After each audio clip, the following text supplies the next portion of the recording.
దేవునికి మహిమ కలుగును గాక. హల్లెలూయా.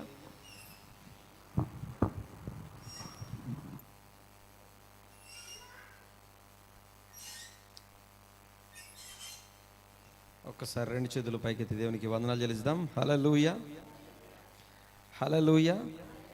Right, praise the lord.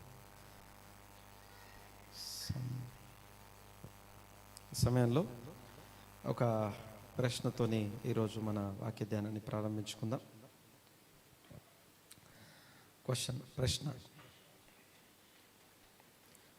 ప్రశ్న ఏంటంటే,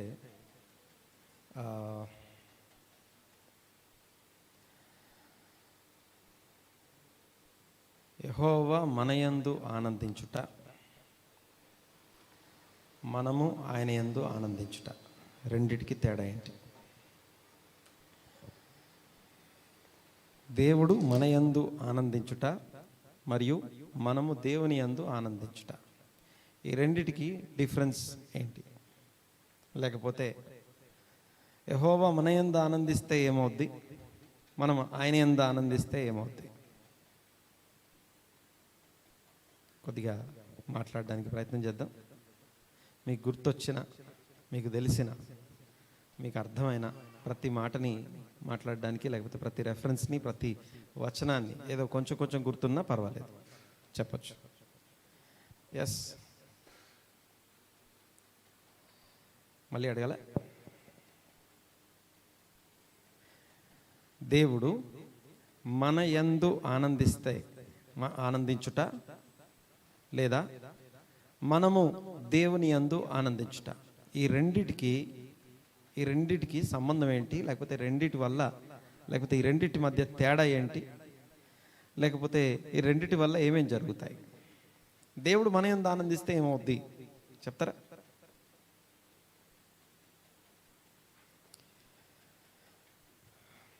అయిపోయిందా? ఓకే, చెప్తారా? దేవుడు మన యందు ఆనందిస్తే ఏమవుతుంది? కొంచెం కనపడేలా కూర్చోండి అందరూ. చెప్పండి, ఎవరు మాట్లాడలేదు. దేవుడు మన యందు ఆనందిస్తే ఏమవుద్ది, లేకపోతే మనం దేవుని యందు ఆనందిస్తే ఏం జరుగుద్ది? ఎవరు మాట్లాడరు.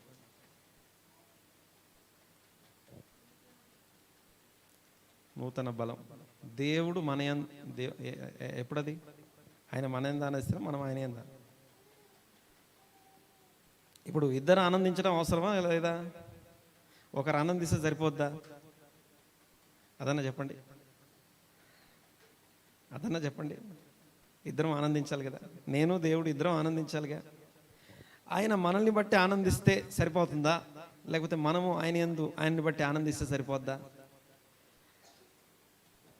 స్వార్థం అంటాం కదా, అది ఎలా ఉంటుందంటే, నేను బాగుంటే చాలు, నాకు ఆనందమే ముఖ్యం, నా సంతోషమే ముఖ్యం, ఎవరు ఎటుపోయినా నాకు అనవసరం. దేవుడు నా యందు ఆనందిస్తే ఎంత, ఆనందించకపోతే ఎంత, దేవుని బట్టి నేను ఆనందిస్తే చాలు. ఆనందించుడి, మరలా చెప్పుదును, ప్రభువు నందు ఆనందించుడి. దాన్ని రివర్స్ చేసి చెప్పండి ఒకసారి.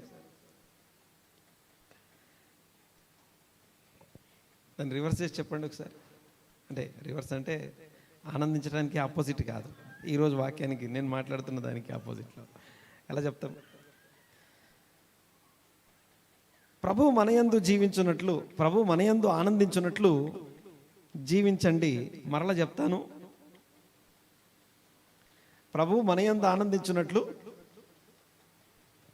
జీవించండి. అంతేనా? కరెక్టేనా?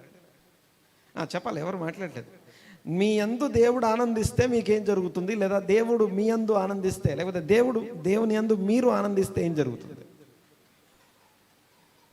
పాస్టర్ గారు చెప్పారు, నూతన బలం అని. ఇంకేమైనా చెప్పగలరా? కొంచెం మేలుకొని, కొంచెం వాక్యం దగ్గరికి వచ్చాము, చెప్పండి ఒకసారి, మాట్లాడండి. లేదంటే పాస్టర్ గారు మీరు ఏదో రాసుకొని వచ్చారు కదా, అదేదో చెప్పేసేయండి, మేము ఇంకా ముగించుకుంటాం. అలా అందామా?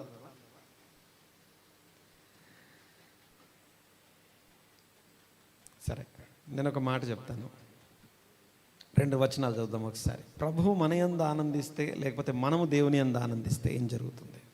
ముందు దేవుడు మన యందు, లేకపోతే దేవుని యందు మనం ఆనందిస్తే ఏం జరుగుతుందంటే, ఇందాక చెప్పినట్టుగా నూతన బలము పొందుతామని.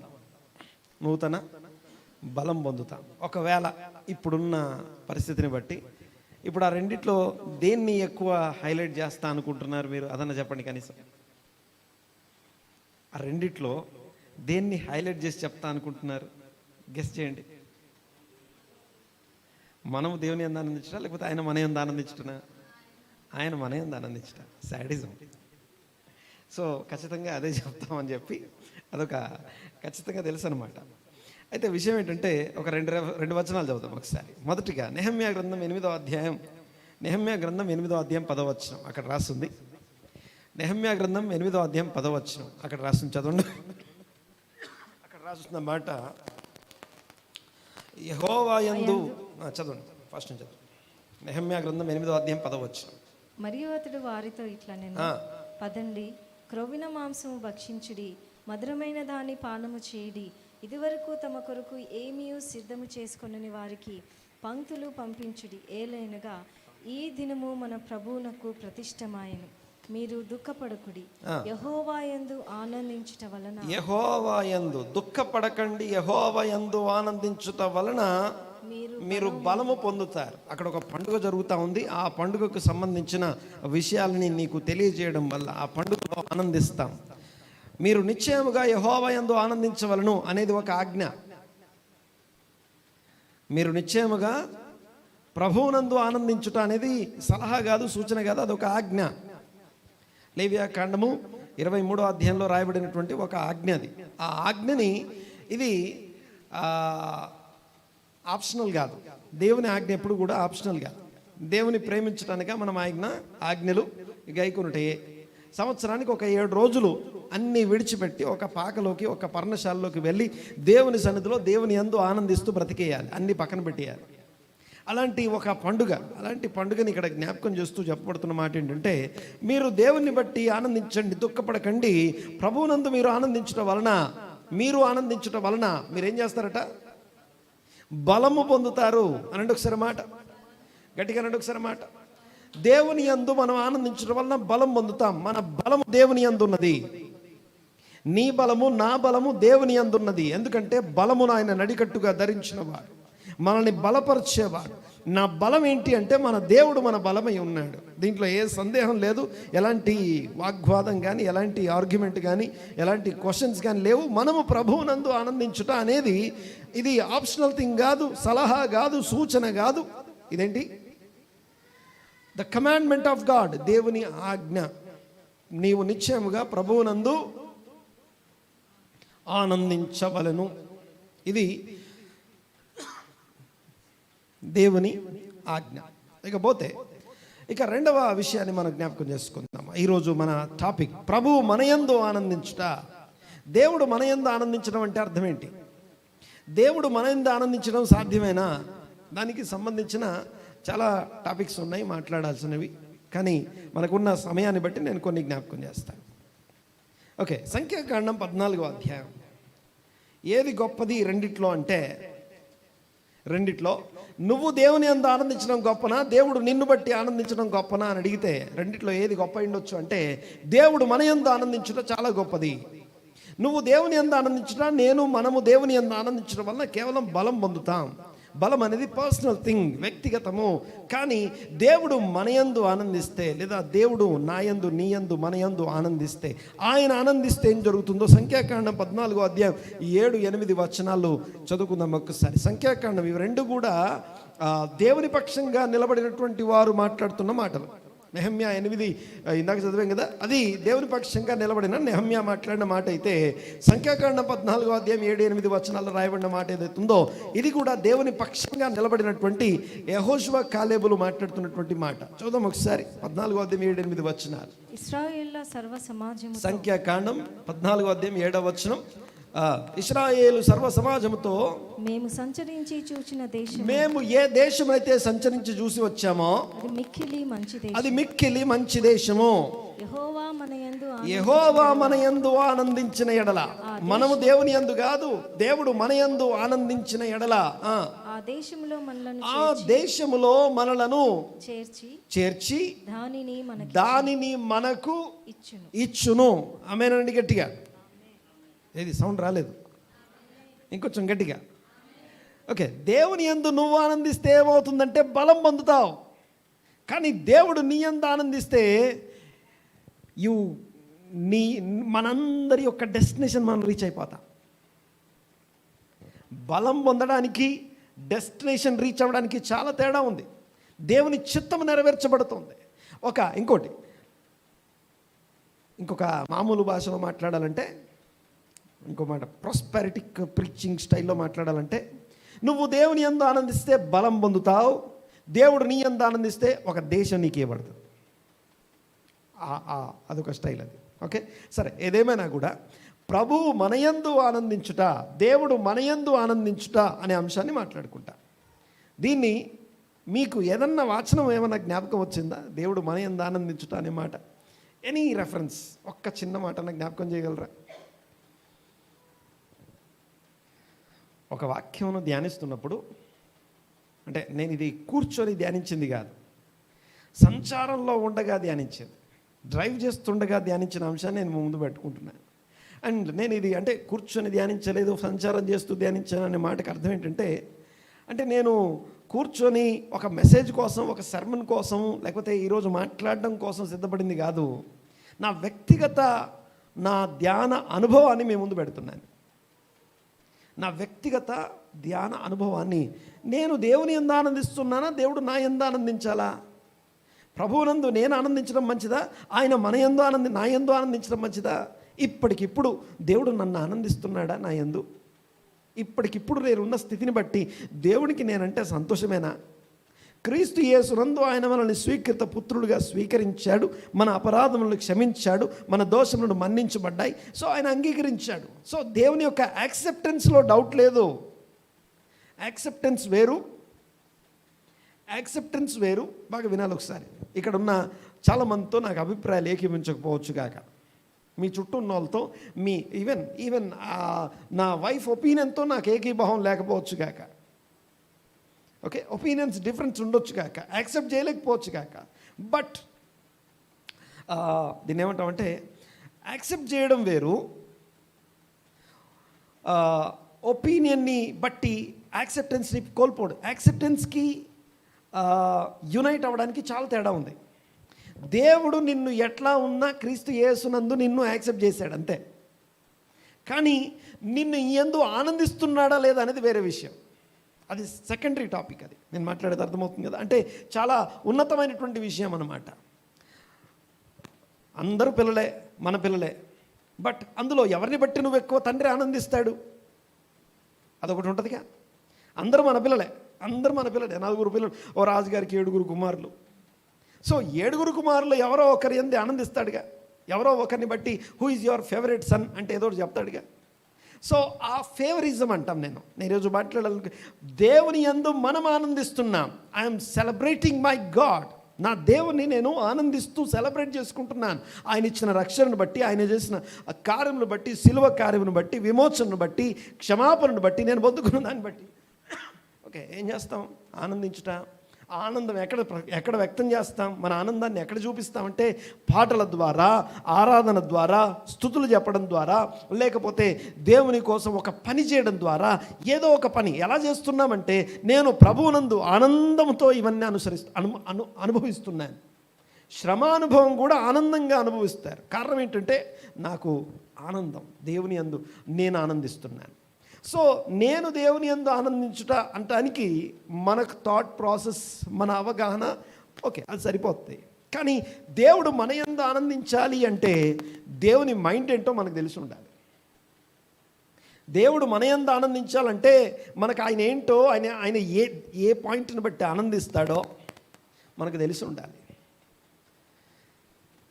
నేను ఏ మాట మాట్లాడితే దేవుడు ఇష్టపడతాడు, నేను ఎలా ప్రవర్తిస్తే దేవుడు ఇష్టపడతాడు, నేను ఎలాంటి ఎలా రియాక్ట్ అయితే దేవుడు ఇష్టపడతాడు, ఎలా రెస్పాండ్ అయితే దేవుడు ఇష్టపడతాడు. దేవునికి స్తోత్రం కలుగును గాక. దేవుడు మన యందు ఆనందించే అంశాలు. ఏమన్నా వచనం జ్ఞాపకం వచ్చిందా ఈలోపు? ఇంతసేపు ఉపోద్ఘాతం మాట్లాడే లోపు ఎవరికన్నా ఒక రెఫరెన్స్ కానీ, ఒక మాట కానీ ఏదైనా? ఈయన నా ప్రియ కుమారుడు, ఈయన నేను బహుగా ఆనందిస్తున్నాను. అలా కాకుండా దేవుడు మన యందు ఆనందించుట వలన ఇగో ఇది కలుగుతుంది అని కానీ, లేకపోతే ఇది చేయడాన్ని బట్టి దేవుడు మన యందు ఆనందిస్తాడు కానీ, అలాంటి మాటలు ఏమైనా గుర్తొచ్చాయా? మరొకసారి. శత్రువులను సైతం మిత్రులుగా మారుస్తాడు. ఎప్పుడు దేవుడు మన యందు ఆనందిస్తే? ఎన్నో వచనం, ఏ వచనం ఏమని చెప్పగలవా? ఒక్కసారి చదవండి ఒకసారి. కీర్తన 147:11.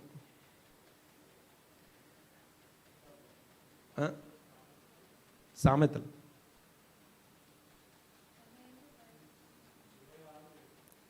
26:7. ఎస్, 16:7 అట. సామెతలు 16:7 చదవండి ఒకసారి.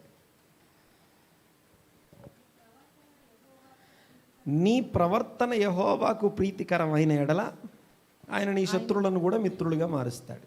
అంటే దేవుణ్ణి సంతోషపెట్టే ప్రీతికరమైన ప్రవర్తన ఉంటే శత్రువులు కూడా మిత్రులు అయిపోతారు. Praise the Lord. హల్లెలూయా. దానికి ఆపోజిట్ వర్డ్ ఏంటంటే, మనకి శత్రువులు పెరుగుతున్నారంటే దేవునికి నేను ప్రీతికరంగా లేను అని అర్థం. ఓకే, సరే, ఆ వచనాన్ని కొంచెం కన్సిడర్ చేద్దాం. ఎందుకంటే ఆనందించడం అనే పదం లేకపోయినప్పటికీ ప్రీతికరము అనే పదం ఉంది కాబట్టి దాన్ని కన్సిడర్ చేద్దాం. ఇంకేమైనా గుర్తొచ్చాయి ఈ మధ్యకాలంలో? ఈ కొంచెం సేపులో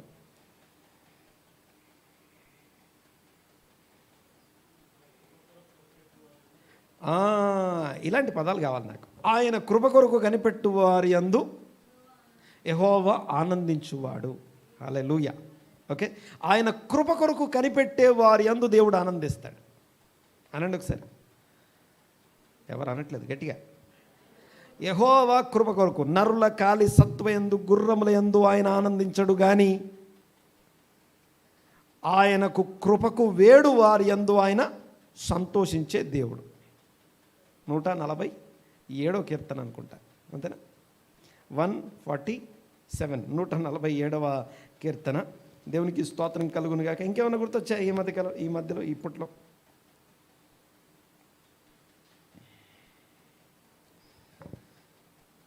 ఎనీథింగ్ చెప్పండి. ఆడ చూస్తారా?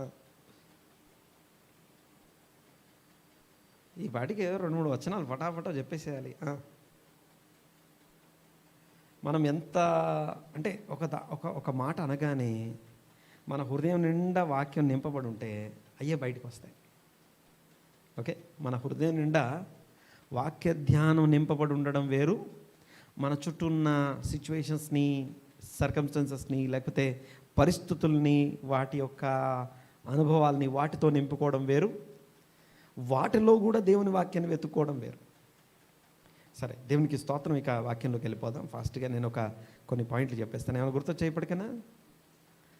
ఓకే, ఒకటి మాత్రం చాలా స్పెసిఫిక్గా బాగుంది. ఆయన కృపకు వేడు వారి యందు సంతోషించే దేవుడు. మనకు వాక్యం తెలియని వాళ్ళం కాదు. We know the word, we believe in the word, we live in the word. Okay, right. చూడండి ఒకసారి. మొదటి మాట, ద బెస్ట్ వే దేవుడు మన యందు ఆనందించేటట్టు చేసే బెస్ట్ పార్ట్ ఏంటిదంటే, ఇది ఒక్కటి చెప్పేసరికి అయిపోద్ది నాకు తెలుసు, అంత పెద్ద విషయం అది. మనం రెగ్యులర్గా మాట్లాడుకునే వచనమే అది, బాగా తెలిసిన వచనమే. ఇర్మియా గ్రంథం 9వ అధ్యాయం 24వ వచనం. బాగా తెలుసు కదా, తీయకుండా చెప్పేసి ఏముంది అక్కడ. ఇర్మియా 9:24.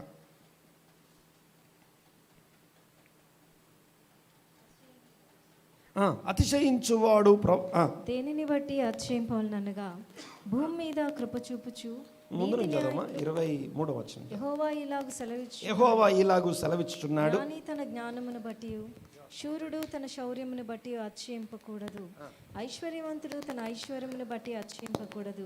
అతిశయించువాడు దేన్ని బట్టి అతిశయింపవలనగా జ్ఞాని తన జ్ఞానమును బట్టి, శూరుడు తన శౌర్యమును బట్టి, ఐశ్వర్యవంతుడు తన ఐశ్వర్యమును బట్టి అతిశయించువాడు వీటిని బట్టి అతిశయించొద్దు, కానీ భూమి మీద కృప చూపుచు నీతి న్యాయములు జరిగించు యెహోవాను నేనే అని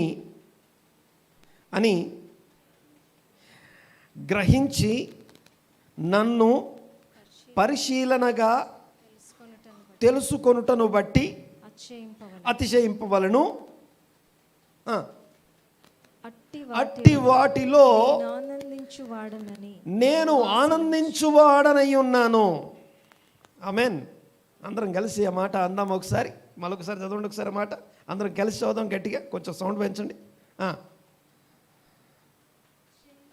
అతిశయించువాడు దేనిని బట్టి అతిశయింపవలననగా భూమి మీద కృప చూపుచు నీతి న్యాయములు జరిగించుచున్న యెహోవాను నేనే అని గ్రహించి తెలుసుకొనుటను, నన్ను పరిశీలనగా తెలుసుకొనుటను బట్టి అతిశయింపవలను. అట్టి వాటి యందు నేను ఆనందించువాడనై ఉన్నాను. దేవుడు మన యందు ఆనందించడానికి ఇది ప్రైమరీ అండ్ గొప్పదిగా కనిపించింది నాకు, చాలా ఉన్నతంగా కనిపించింది. ఓకే, ఒక్కసారి నా మాట వినండి ఒకసారి. ఇది ఒక్కటి చెప్పేసరికి అయిపోద్దేమో అనుకుంటున్నాను. ఇంకా చాలా ఉన్నాయి, అవి దాదాపుగా ఒక 7 or 8 ఉన్నట్టున్నాయి. అయితే ఒకటి మాత్రం, దేన్ని బట్టి దేవుడు ఆనందిస్తాడు? అట్టి వాటి యందు నేను ఆనందిస్తాను. ఒక మనిషి దేవుణ్ణి గ్రహించి పరిశీలనగా తెలుసుకొనుటను బట్టి అతిశయిస్తూ ఉంటే దాన్ని బట్టి నేను ఆనందిస్తాను. ఇది దేవుని మాట. దేవుడు తెలుసా అంటే మనందరికీ తెలుసు అంటాం, కానీ రోజు రోజుకి కొంత కొంత దగ్గరికి వచ్చి గ్రహించి తెలుసుకోవడం వేరే విషయం. Don't settle down with what you know about your God. నీ దేవుని బట్టి నీకేం తెలుసో దాన్ని బట్టి సెటిల్ అయిపోవద్దు.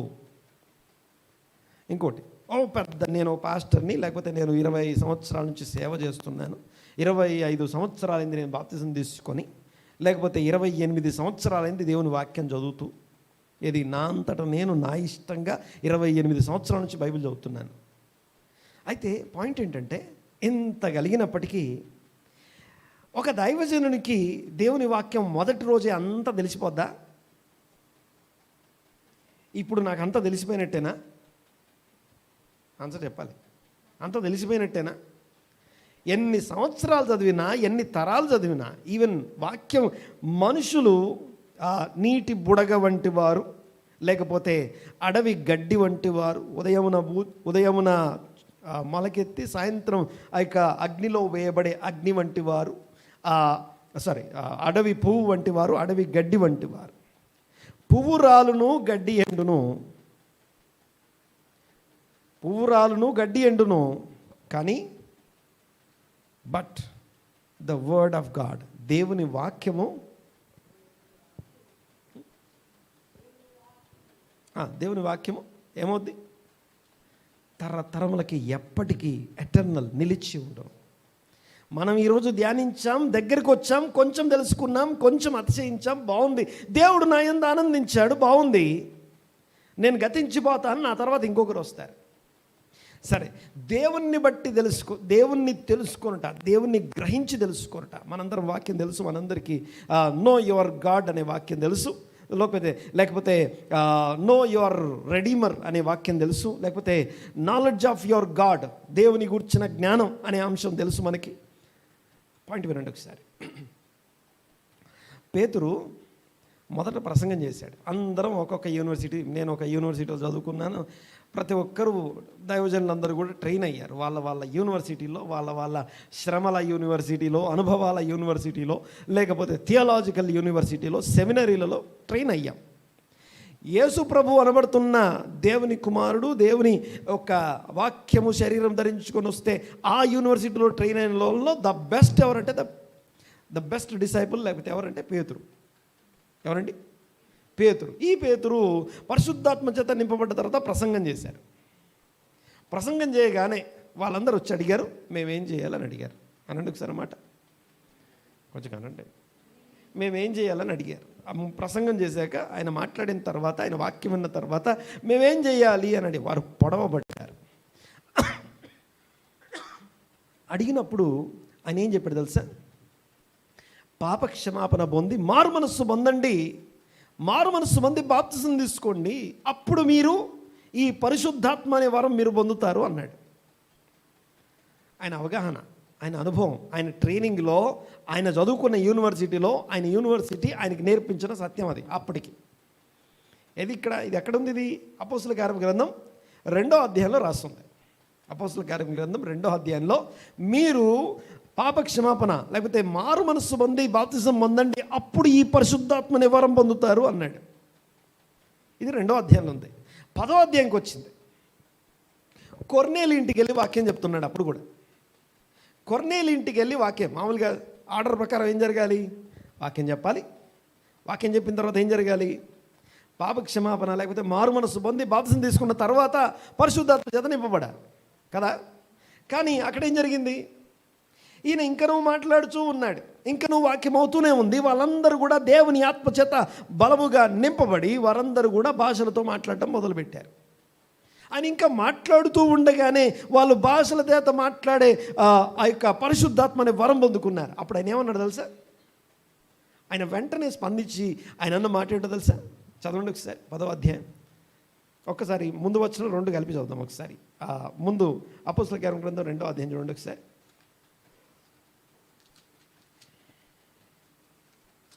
2వ అధ్యాయము 37వ వచనం. వారు ఈ మాట విని హృదయములలో నొచ్చుకొని లేదా పొడవబడి, సహోదరులారా మేమేమి చేతుమని పేతురును కడమ అపోస్తలను అడగగా, పేతురు, మీరు మారు మనస్సు పొంది పాపక్షమాపణ నిమిత్తం ప్రతివాడు యేసుక్రీస్తు నామమున బాప్తిసం పొందుడి, అప్పుడు మీరు పరిశుద్ధాత్మను వరము పొందుదురు. ఈ వాగ్దానము మీకును మీ పిల్లలకును దూరస్తులందరికీ, అనగా ప్రభువైన మన దేవుడు తన యొద్దకు పిలిచిన వారికి అందరికీ చెందునని వారితో చెప్పాను. ఈ పరిశుద్ధాత్మ వరం గురించి మాట్లాడుతున్నాడు ఆయన.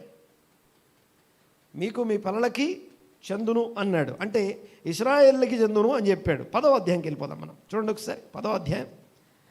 దేవునికి మహిమ కలుగును గాక. 10వ అధ్యాయంలో 44వ వచనం. పేతురు ఈ మాటలు ఇంకా చెప్పుచుండగా అతని బోధ విన్న వారందరి మీదికి పరిశుద్ధాత్మ దిగెను. సున్నతి పొందిన వారిలో పేతురు కూడా వచ్చిన విశ్వాసులందరూ పరిశుద్ధాత్మ వరము అన్యజనుల మీద, అనగా సున్నతి లేని వారి మీద సైతము కుమ్మరించబడుట చూచి విభ్రాంతి నొందిరి. ఎలాగనగా వారు భాషలతో మాట్లాడుచు దేవుని గణపరచుండగా వినిరి. అందుకు పేతురు, మన వలె పరిశుద్ధాత్మను పొందిన, మన వలె అంటే సున్నతి పొందిన ఇశ్రాయేలుకి మాత్రమే వరముగా ఇవ్వబడిన పరిశుద్ధాత్మని ఈ సున్నతి లేని అన్యజనులు కూడా పొందారు అనే విషయాన్ని చూసి విభ్రాంతి నొందాడట. అంటే అప్పటిదాకా ఉన్న గ్రహింపు కాస్త పునాదులతో సహా కూలిపోయింది. ఓకే, అంటే దీన్ని మనం మాట్లాడమంటే పేతురు సరిగా నేర్చుకోలేదు, సరిగా ఎడ్యుకేట్ అవ్వలేదు అనేది పాయింట్ కాదు. ఆయన దగ్గరికి వస్తూ ఇప్పుడు మామూలుగా అయితే ఒకవేళ ఒక దైవజనుడు ఇలాగే ఉన్నాడు అనుకుందాం, ఆయన ఏం చేస్తాడంటే కవర్ చేసి వదిలేస్తాడు. అప్పుడు అలా చెప్పాను, ఇప్పుడు ఇలా చెప్పాను అనే దాన్ని కవర్ చేసేస్తాం. కానీ ఏముంటుంది తెలుసా? అమాయకంగా, లేకపోతే చిన్న పిల్లల మైండ్ ఉంటుంది చూసారా? పేతురు ఏమంటున్నాడు చూడండి ఒకసారి. అక్కడ విభ్రాంతి నొంది ఓపెన్గా ఆయన ఏమంటున్నాడంటే, మనవలే పరిశుద్ధాత్మను పొందిన వీరు బాప్తిసం పొందకుండా ఎవడైనను నీళ్లకు ఆటంకము చేయగలడా అని చెప్పి యేసుక్రీస్తు నామమందు వారు బాప్తిసం పొందవాలని ఆజ్ఞాపించను. తర్వాత కొన్ని దినములు తమ యొద్ద ఉండుమని వారు అతన్ని వేడుకొనిరి. మామూలుగా అయితే ఇప్పుడు పరిశుద్ధాత్మను ఎప్పుడు పొందాలి? ఇందాక అంటే ఈ పేతురు యొక్క ఈ ఇన్సిడెంట్ ఎందుకు జ్ఞాపకం చేస్తున్నానంటే, దేవుణ్ణి తెలుసుకొనుట. ఓకే, దేవుడు దేని యందు ఆనందిస్తాడు? బాగా వినాలి ఒకసారి ఈ మాట. నిన్నటి దేవుని ఆనందానికి ఈరోజు నిన్ను బట్టి దేవుడు ఆనందించాలంటే దేవునికి కొంచెం దగ్గరకు వచ్చి దేవుడు ఏమై ఉన్నాడో, ఆయన సంగతులు ఏంటో, ఆయన కృప చూపుచు నీతి న్యాయములు నా జీవితంలో, మా జీవితంలో, మా చుట్టూ ఉన్న వారి జీవితంలో ఎలాగా నీతి న్యాయములు జరిగిస్తున్నాడో గ్రహించి పరిశీలనగా ఇంకొంచెం రెవల్యూషన్ విని గ్రహించడాన్ని బట్టి ఆయన అట్టి వాటి యందు, ఆ ప్రాక్టీస్ యందు దేవుడు ఆనందించేవాడు. ఆయన మన యందు ఆనందించనా ఆ దేశమును దేవుడు మనకిస్తాడు అంటున్నాడు. మనము దేవుని యందు ఆనందించుట, ప్రభువునందు ఆనందించాలి. మరలా చెప్తున్నాను, టెన్షన్ పడకండి, దుఃఖపడకండి. ఇదిగో దేవుడు మీకు తోడై ఉన్నాడు కాబట్టి ప్రభువునందు ఆనందించండి. ఉన్నదాన్ని బట్టి తృప్తిగా ఉండండి. దేవుడు నీకు తోడై ఉన్నాడు కాబట్టి నువ్వు ఆనందించాలి. ఇవన్నీ మనకి బాగా తెలుసు. కానీ దేవుడు మనయందు ఆనందింపజేసే, దేవుణ్ణి మనయందు ఆనందింపజేసే అంశాలు ఏంటి? దేవుని ఆనందానికి మనం ఎక్కడెక్కడ కారణం అయి ఉండగలము, ఎక్కడెక్కడ ఆయన ఆనందం కోల్పోవడానికి మనం కారణమవుతాం. గ్రహించి తెలుసుకొనుట అన్నట్టు ఒకసారి మాట. పేతురు గురించి చెప్పుకున్నాం. అలాగే ప్రకటన గ్రంథం చూసామనుకోండి. ప్రకటన గ్రంథంలో యోహాను పత్రికలో ఏమంటాడు తెలుసా? క్రీస్తుని గురించి ఇంకా తెలియబడలేదు అంటాడు ఆయన. యోహాను పత్రికలో క్రీస్తుని గురించి ఇంకా తెలియబడవలసింది చాలా ఉంది, తెలియబడలేదు అన్నాడు ఆయన. ఎవరు? యోహాను.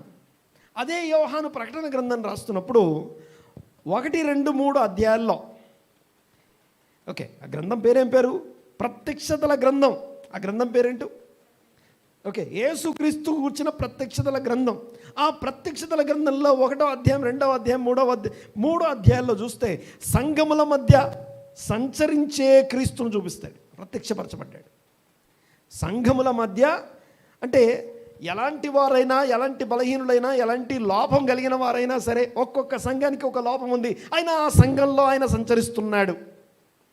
లోపం కలిగిన వారు, బలహీనత కలిగిన వారు, ఇబ్బందులు కలిగిన వారు, అయిన దానికి కాని దానికి ఎమోషనల్ అయ్యే వీక్ పర్సనాలిటీస్, అలాంటి ఇదిగో లోపం కలిగిన ప్రతి సంఘం, అన్యజనుల సంఘం, వాళ్ళ సంఘం, వీళ్ళ సంఘం అని తేడా లేకుండా సంఘముల మధ్య సంచరించే క్రీస్తు ప్రత్యక్షమయ్యాడు ఆయనకి.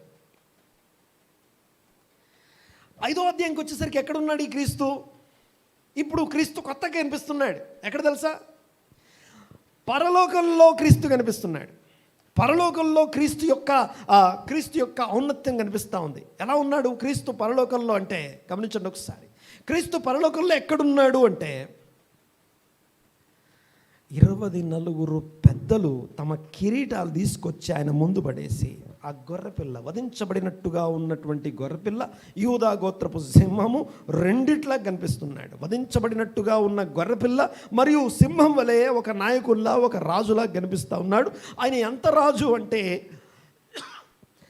24 పెద్దలైనటువంటి పరలోకంలో ఉన్న వాళ్ళు కూడా తమ యొక్క కిరీటాలని, తమ యొక్క గొప్పతనాన్ని తీసుకొచ్చి ఆయన పాదాల దగ్గర పడేసి, నువ్వే మాకు రాజువి, నువ్వే మాకు ప్రభువి, నిరంతరము నీవు స్తోత్రారుడవు అనే స్థాయిలో క్రీస్తు ప్రత్యక్షపరచబడ్డాడు. కేవలం సంఘముల మధ్య సంచరిస్తున్నటువంటి క్రీస్తు కాదు. ఓకే, ఒక పసిబాలుడుగా ఉన్న క్రీస్తు కాదు. ఉయ్యాల్లో లేకపోతే ఒక తొట్టిలో, పశువుల తొట్టిలో పడుకోబెట్టిన క్రీస్తు కాదు. లేకపోతే ఆయన బోధిస్తున్న క్రీస్తు కాదు, ప్రకటిస్తున్న క్రీస్తు కాదు, అద్భుతాలు చేసే క్రీస్తు కాదు. తర్వాత సముద్రాన్ని, ఆ యొక్క అలలను, గాలిని ఒక్క మాటతో గద్దించి షట్ డౌన్, వాటన్నిటిని సైలెంట్ చేసినటువంటి క్రీస్తు. ఈ క్రీస్తు వేరే. ఒక్కొక్కసారి చూడండి, ఒకసారి ఆయన్ని వెంబడిస్తూ ఉన్నారు, ఆయనతోనే ఉన్నారు. ఆయన తుఫాను గద్దించినప్పుడు అవంతా మిక్కిలి నిమ్మలమైనప్పుడు, సముద్రాన్ని మిక్కిలి నిమ్మలపరిచినప్పుడు వాళ్ళు ఏమన్నారు తెలుసా? ఈయన ఎవరో అన్నారట. అన్నట్టు ఒకసారి మాట. సో నువ్వెవరు అయ్యా, నువ్వెవరు, నువ్వు ఏమై ఉన్నావు అని తెలుసుకోవడానికి ప్రతిరోజు వెళ్తూ ఉండాల్సిందే.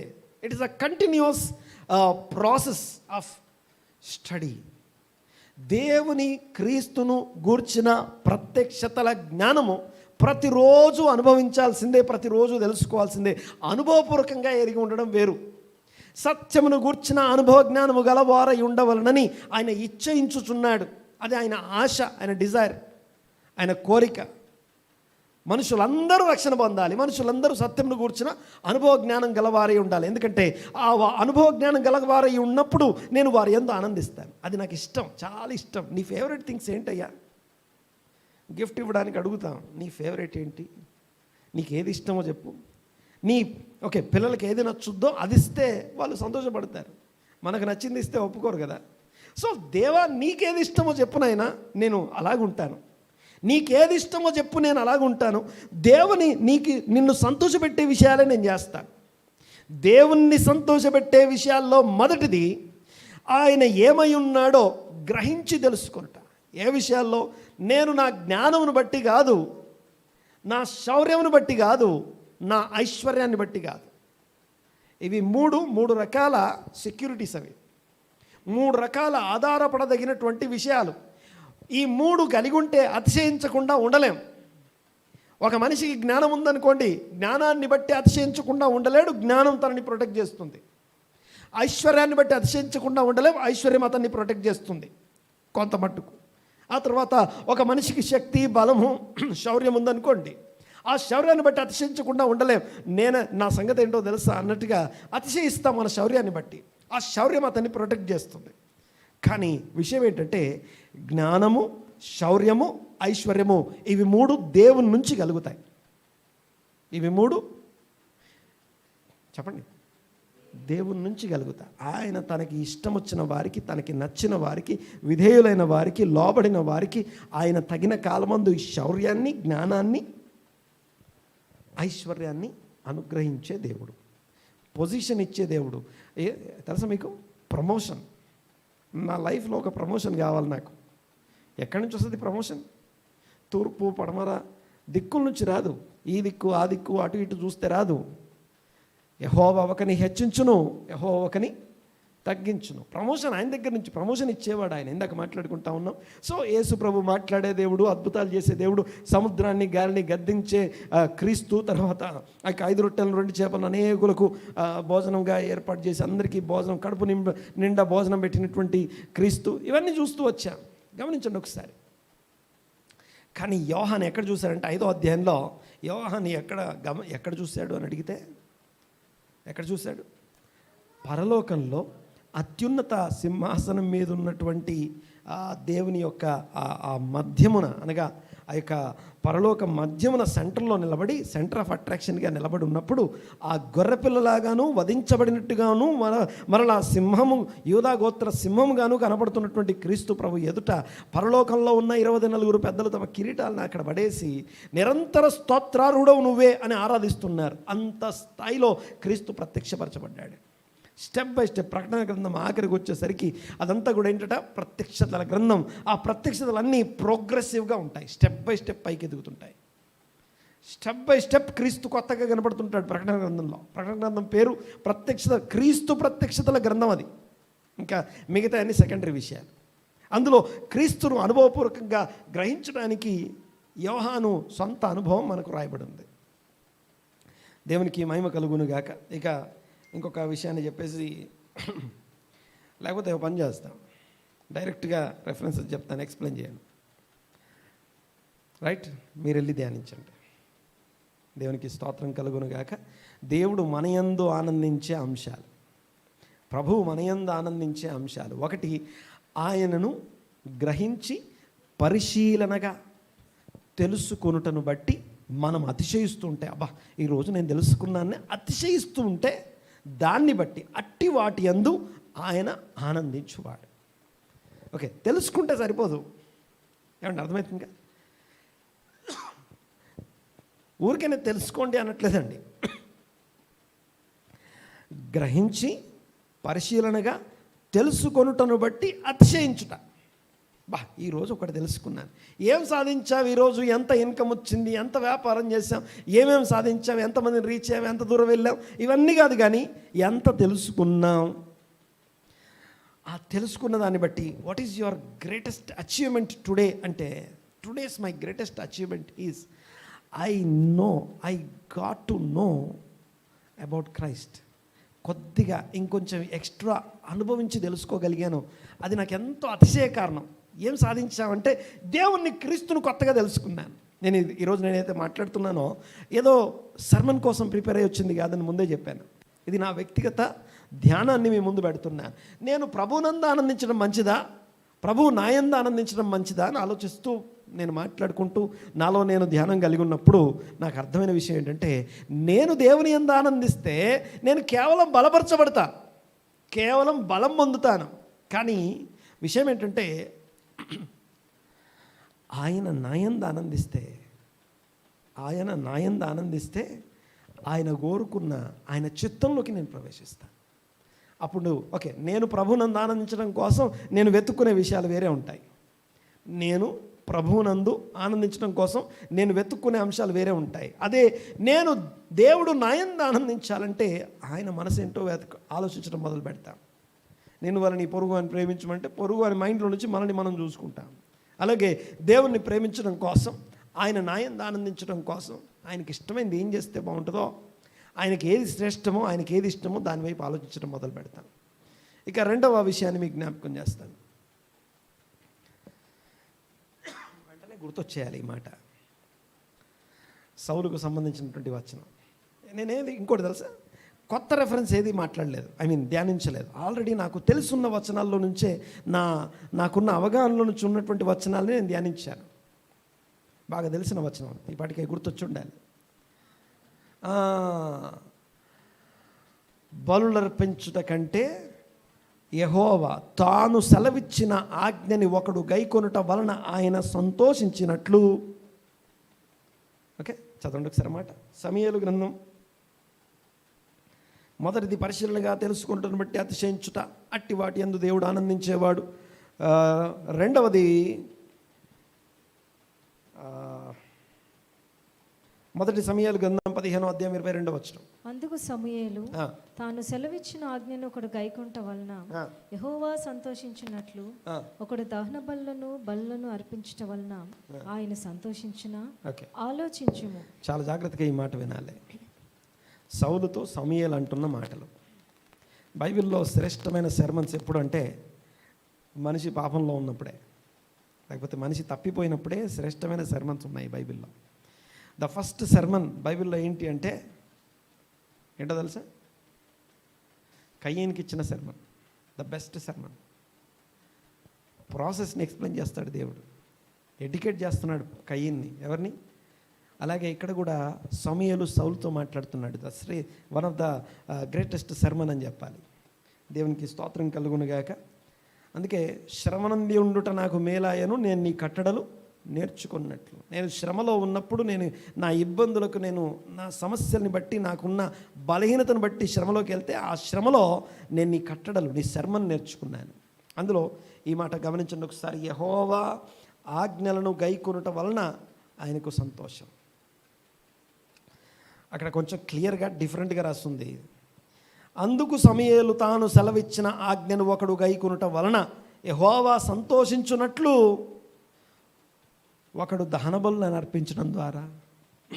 ఈ వాక్యం చెప్తుంది, లేవియాకాండం చెప్తుంది, దహనబలి ఇంపైన సువాసన అని రాస్తుంది. దహనబలి అనండి గట్టిగా. ఎవరికి సువాసన? దేవునికి దహనబలి ఇంపైన సువాసనట. మరి దావీదు ఏమంటాడో తెలుసా? 51వ కీర్తనలో దావీదు ఏమంటాడో తెలుసా? దహనబలి నీకు ఇష్టమైంది కాదు అంటాడు. ఇప్పుడు రెండింటిని పక్కన పెట్టి ఏది కన్సిడర్ చేయాలి అంటే ఏది చూసుకోవాలి? దహనబలి నీకు ఇష్టమైంది కాదనేమో దావీదు అంటున్నాడు. దహనబలి ఇంపైన సువాసన, యెహోవాకు ఇంపైన సువాసన, ఇంపైనటువంటి హోమము అని చెప్పేటప్పుడు అని లేవియాకాండం చెప్తుంటే దావీదు ఏమంటున్నాడు? దహనబలి నీకు ఇష్టమైంది, నీకు ఇష్టం లేదయ్యా నాకు తెలుసు అంటాడు.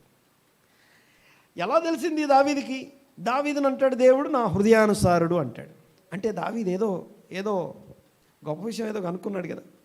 మరొకసారి లేవియాకాండం చెప్తుంది దహనబలి ఇంపైన సువాసన, దేవునికి ఇష్టమైనటువంటి హోమరూపమైన ఆహారం అట.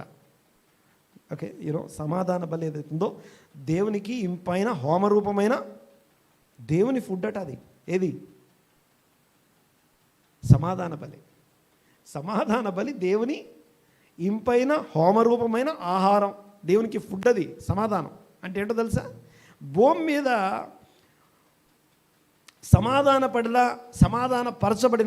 సమాధానపరిచిన లేకపోతే సమాధానం పడ్డామనుకోండి, దేవునికి ఫుడ్, అది ఆహారం. అబ్బా కడుపు నింపారు ఈరోజు. యేసుప్రభు ఆకలి ఎందుకు తీరిందంటే సమరయ గ్రామంలో ఉన్న ప్రజలందరూ ఆయన దగ్గరికి వచ్చేసరికి ఆయనకు ఆకలి తీరిపోయింది. ఎందుకంటే ద్వేషించబడే జనాంగము ఇప్పుడు యేసుక్రీస్తును గురించిన ఉపదేశాన్ని ఒక యూదుని నోట్ల నుంచి వినటానికి వచ్చారు. ఈ లాళ్ళను గలవరు, ఆ నీళ్ళని గలవరు. సమాధానపరచువారు ధన్యులు వారు. అది ఎందుకు దేవుని కుమారులు అంటే, దేవుని కుమారులు దేవునికి ఆహారం పెట్టేవాళ్ళు అన్నమాట. అనండి ఒకసారి అన్నమాట. దేవుని కుమారులు దేవునికి ఆహారం. ఏంటి ఆహారం? సమాధానం. దేవునికి స్తోత్రం. సమాధానము ఆహారం, దేవుని ఆహారం. సరే, విషయం ఏంటంటే తాను సెలవిచ్చిన ఆజ్ఞని ఒకడు గైకొనుట వలన సంతోషించే దేవుడు. ఓకే, దీన్నే ఏమంటామంటే ఒక కవర్స్ అంటారు. తెలుసా మీకు విషయం? కవర్ నాట్ కవర్స్ ఎవ్రీథింగ్ అంట. అంటే అర్థం ఏంటంటే ఒక కవర్ ఇచ్చేసి అన్నిటినీ కవర్ చేద్దాం అనుకుంటాం. నో, దహన బలులు అర్పించటం, లేకపోతే ఏమన్నా అర్పణలు అర్పించటం, లేకపోతే అవి కవరింగ్ ఎప్పుడు కావు. కవర్లేవి కవర్ చేయవు. వాటిని విడిచిపెట్టి దేవుని యొక్క ఆజ్ఞని ఒక వ్యక్తి అనుసరించుట వలన దేవుడు ఆనందిస్తాడట. ఒక ఆజ్ఞను తాను సెలవిచ్చిన మాటని అనుసరించడం కోసం ఒక వ్యక్తి రిస్క్ తీసుకుంటుంటే దేవుడు గొప్పగా ఆనందిస్తాడు. దేవుడు ఆనందించే విషయం అది. ఒకటి, తానని పరిశీలనగా తెలుసుకొనుటను బట్టి అతిశయించే వారిని బట్టి దేవుడు ఆనందిస్తాడు. రెండవది, తాను సెలవిచ్చిన ఆజ్ఞని ఒకటి అనుసరించుటను బట్టి దేవుడు ఆనందిస్తాడు. మూడవది, కృపకు వేడు వారిని బట్టి దేవుడు ఆనందిస్తాడు. నువ్వు దేన్ని బట్టి దేవుణ్ణి ఓకే ఇందాక నేను చెప్పినట్టుగా శౌర్యము, బలము లేదా జ్ఞానము, మూడవది ఐశ్వర్యం. ఇవి మనకి సెక్యూరిటీ ఇస్తాయి. డబ్బులు ఉంటే ఎంత దూరం అని వెళ్తాం, బలం ఉంటే ఎంత దూరం అని వెళ్తాం, అలాగే జ్ఞానం ఉంటే కూడా ఎంత దూరం అని వెళ్ళిపోతాం. జ్ఞానము ఒకరిని ప్రొటెక్ట్ చేస్తుంది, సెక్యూరిటీ అంటాం. అయితే దేవుడు సెక్యూరిటీ. యాక్చువల్గా ఈ జ్ఞానము, బలము, శౌర్యము నీవి అంటాడు. అవన్నీ నీ దగ్గర నుంచి వస్తాయి, నువ్వు మాకు ఇచ్చేది. సో కృపకు వేడు వారి యందు దేవుడు సంతోషించేవాడు, ఆనందించేవాడు. 147వ కీర్తనలో ఈ మాట మనం చూసుకున్నాం. 147:11 వచనంలో, తన యందు భయభక్తులు గల వారి యందు, తన కృప కొరకు కనిపెట్టు వారి యందు యెహోవా ఆనందించువాడై ఉన్నాడు. ఇప్పుడు ఒకవేళ జ్ఞానం కోసం నీ డిపెండెన్సీ ఇంకేదన్నా ఉంటే, శౌర్యం కోసం, శక్తి కోసం, బలం కోసం, నాకు బలహీనంగా ఉంది, నాకు బలం కావాలి, నీ బలం కోసం ఎవరి మీదైనా దేని మీదైనా నువ్వు ఆధారపడుతుంటే, ఐశ్వర్యం ఎక్కడి నుంచి వస్తుంది? What is your income resource అంటే ఏం చెప్తాం? టక్మని ఏదో ఒకటి ఉంటుంది. పని చేస్తేనే సార్ వచ్చేది, మీకేం తెలుసు? ఏమండి, అర్థమవుతుందిగా? పని చేస్తేనే వస్తాయి. ఈరోజు డ్యూటీకి వెళ్తేనే కదా డబ్బులు వచ్చేది, రెక్కాడితే కానీ. ఓకే, సో రెక్క ఆడించాలి కదా అంటాం. కానీ నువ్వు రెక్క ఆడించినందుకు నీ డొక్క ఆడట్లేదు. ఆయన ఆహారం ఇచ్చేవాడు. ఓకే, ఈ దేవుడు తన కృపను బట్టి, కృపకు వేడువారు అంటే చాలాసార్లు తెలియకుండానే, ఈవెన్ పాస్టర్స్, దైవజనులు కూడా తెలియకుండానే వాళ్ళ ఇన్కమ్ రిసోర్స్ని వేరే ఇంకా దేని మీదకో నెట్టేస్తారు. కానీ అసలు విషయం ఏంటో తెలుసా? ఎప్పుడైతే నా ఇన్కమ్ రిసోర్స్ ఎవరు, ఏంటి, నా ఇన్కమ్ రిసోర్స్ ఏంటి అని ఆలోచిస్తాంగా, మన ఉద్యోగం కాదు, మన దేవుడు మన ఇన్కమ్ రిసోర్స్ అయి ఉన్నాడు, మన సోర్స్ ఆఫ్ ఇన్కమ్ అయి ఉన్నాడు. What is your source of income? Hour God is our source of income. ఆయన దగ్గర కూర్చొని కృపకి వేడుకుంటాం. కృపకు వేడి వారి యందు సంతోషించేవాడు. ఎన్ని చెప్పాను నేను ఇప్పటికీ? 3 చెప్పానా? నాలుగోది ఏంటంటే సామెతల గ్రంథం. ఇది ఒకటి చదవండి ఒకసారి, ఆల్రెడీ టైం అయిపోయింది.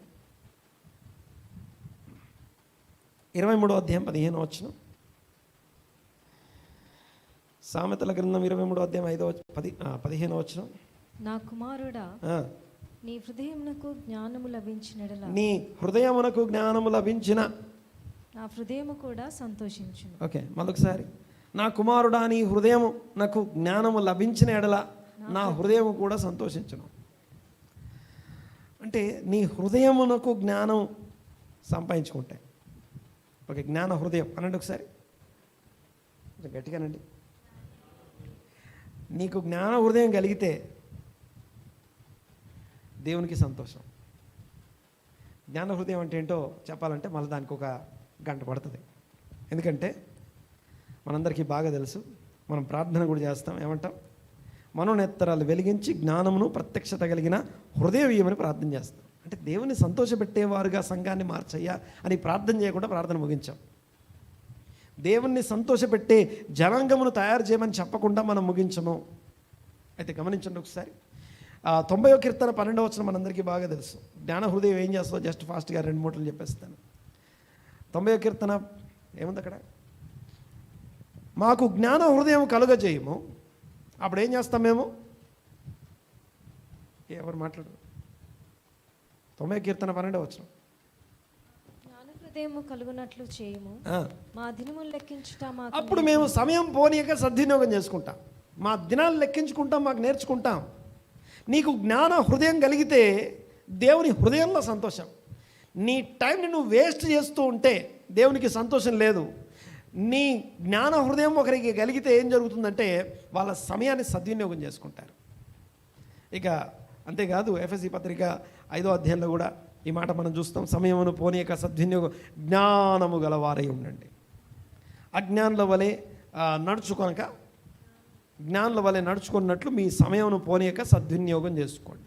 అంటే జ్ఞానం అనేది ఏం చేస్తుంది అంటే నీ టైంని సరిగ్గా యూటిలైజ్ చేసుకోవడం నేర్పిస్తుంది. ఆ జ్ఞానం కావాలని దేవుని అడిగి తీసుకోవాలి. తర్వాత ఇక చివరిది, లాస్ట్ అండ్ ఫైనల్, జకర్యా గ్రంథం 4వ అధ్యాయం 10వ వచనం.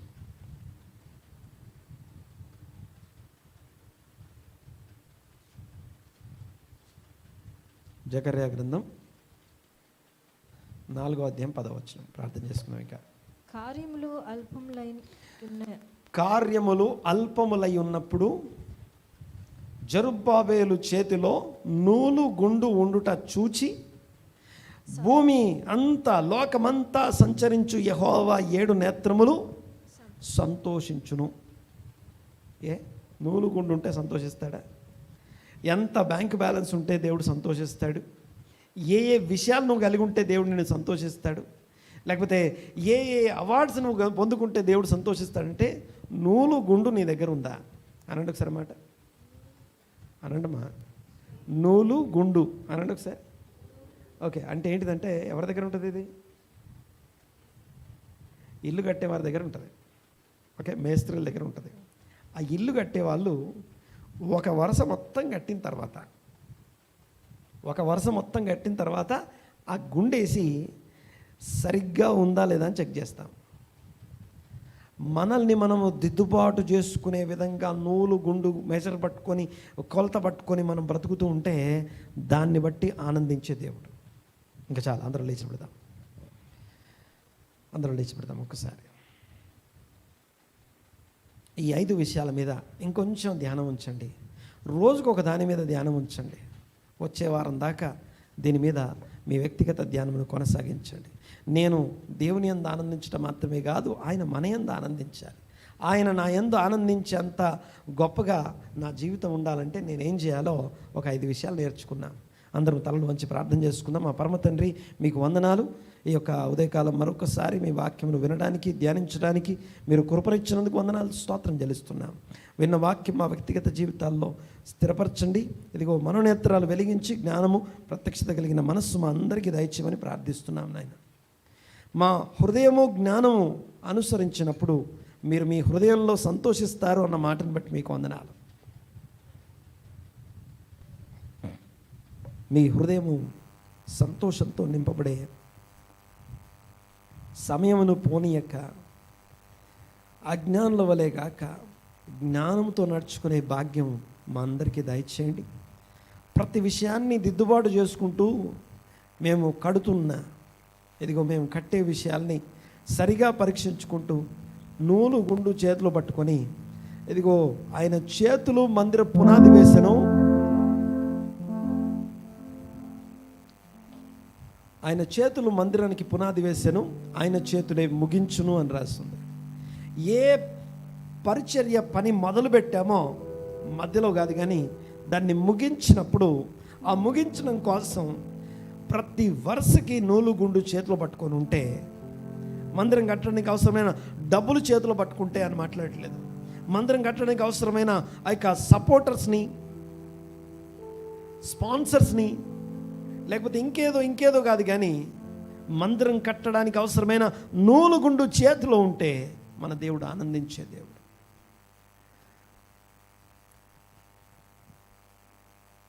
కృపకు వేడు వారి యందు ఆనందించే దేవుడు. నరుల కాలి సత్తువ యందు, గుర్రముల బలము యందు దేవుడు ఆనందించట్లేదు, కానీ కృపకు వేడు వారి యందు దేవుడు ఆనందించేవాడు. దేవుని ఆనందం ఎక్కడుంది? నీలోనే నా ఆనందం, బట్ నాలో నీ ఆనందం ఎక్కడుందయ్యా?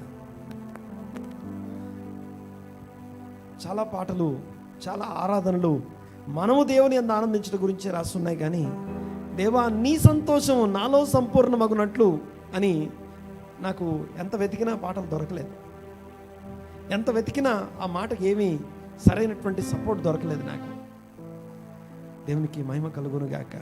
దేవుడు మన యందు ఆనందిస్తే ఆ మంచి దేశమును, పాలు తేనెలు ప్రవహించు దేశమును మనకిచ్చును అంటాడు. ఆ మాటని మనం అనుభవించుదుము గాక. దేవా మీ వందనాలు, స్తుతులు, స్తోత్రం. ఇదిగో ఒకడు దహన బలులు, సమాధాన బలులు అర్పించడం బట్టి కాదు, కానీ నైవేద్యములను అర్పించడం బట్టి కాదు, కానీ మీ ఆజ్ఞలు, మీ కట్టడలు గైకొనుటను బట్టి మీరు ఆనందిస్తున్నారు. దాన్ని బట్టి మీకు వందనాలు. ఇదిగో మిమ్మల్ని పరిశీలనగా తెలుసుకొనుటను బట్టి అతిశయించే వారు ఎవరైతే ఉన్నారో వారి యందు, అట్టి వాటి యందు మీరు ఆనందించేవారు. అట్టి వారి యందు అని నేను అనుకుంటా, అట్టి వాటి యందు అని ఎందుకు రాస్తుంది? అలాగా తెలుసుకునే వారిలో నేను ఆనందిస్తాను అనట్లేదు. నువ్వు తెలుసుకుంటున్న విషయాలను బట్టి నేను ఆనందిస్తాను. అట్టి వాటి యందు నేను ఆనందిస్తాను. ఈ 5 విషయాల్ని కొద్దిగా ఆలోచన చేద్దాం. ఈ వారమంతా రోజుకొక విషయం మీద మన దృష్టి నిలుపుదాం గాక. ఇంకా ఒకవేళ దేవుడు మేము ప్రేరేపించి ఇంకేదన్నా కొత్తగా మీకు ఏదన్నా బైబిల్ నుంచి కనపడితే జస్ట్ టెక్స్ట్ చేయండి, నాతో మాట్లాడండి. నేను కూడా దేవుని యందు, దేవుడు నా యందు ఆనందించినట్లు నేను దాన్ని ధ్యానం చేస్తాను, ప్రార్థన చేస్తాను. మా పరమ తండ్రి మీకు వందనాలు, మీ నామమును బట్టి వందనాలు చెల్లిస్తున్నాం నాయన. మనోనేత్రాలు వెలిగించండి, జ్ఞానము ప్రత్యక్షత కలిగిన మనస్సు మాకు అనుగ్రహించండి ప్రభువా. సంఘమును దీవించి ఆశీర్వదించి స్థిరపరచమని ప్రార్థన చేస్తున్నాం. సంఘము ఇదిగో ప్రతి ఒక్కరు కూడా భూమి మీద కృప చూపుతూ నీతి న్యాయంలో జరిగించి యెహోవా మీరే అని గ్రహించి పరిశీలనగా తెలుసుకుంటున్న బట్టి ఇదిగో అతిశయించేవారుగా సంఘమంతా మార్చబడుదురుగాక. సంఘంలో ఉన్న ఆత్మీయ దారిద్ర్యం, సంఘంలో ఉన్న భావ దారిద్ర్యం యేసుక్రీస్తు నామమున నశించునుగాక. ఆ గ్రహింపుకు, ఆ యొక్క నూతన ప్రత్యక్షతకి, ఆ మనస్సు ఇవ్వని, హృదయం ఇవ్వనటువంటి ఆ యొక్క హృదయాల్లో ఉన్నటువంటి పేరుకుపోయినటువంటి ఆ యొక్క మీకు ఇష్టం లేనటువంటి విషయాలు ఇదిగో వేళ్లతో సహా పెకిలించబడి సంఘము నుండి అవి తొలగించబడి నశించునుగాక. లెస్సైన జ్ఞానమునకు విరోధమైనటువంటి ఆ యొక్క మానసిక ఆ యొక్క దౌర్బల్యము నశించునుగాక. మీకు వందనాలు, స్తోత్రం చెల్లిస్తున్నాం తండ్రి. ఘనత, మహిమ, ప్రభావం మీకు ఆరోపిస్తున్నాం. ఈ వాక్యములు, ఈ మాటలు మా వ్యక్తిగత జీవితాన్ని ప్రభావితం చేస్తూ ఉండగా మా ధ్యానము మీ దృష్టికి అంగీకారమగునట్లు, మీ దృష్టికి ఇష్టమైనటువంటి మా హృదయ ధ్యానం ఉంటున్నట్లు కృప దయచేయమని వేడుకుంటూ, స్తుతించి ఆరాధించి మీ నామాన్ని గొప్ప చేస్తూ ఈ ప్రార్థన నజరేయుడైన యేసుక్రీస్తు నామమున అడిగి బ్రతిమాలి వినయంతో వేడుకొంచున్నాము తండ్రి. ఆమేన్, ఆమేన్, ఆమేన్. అలాగే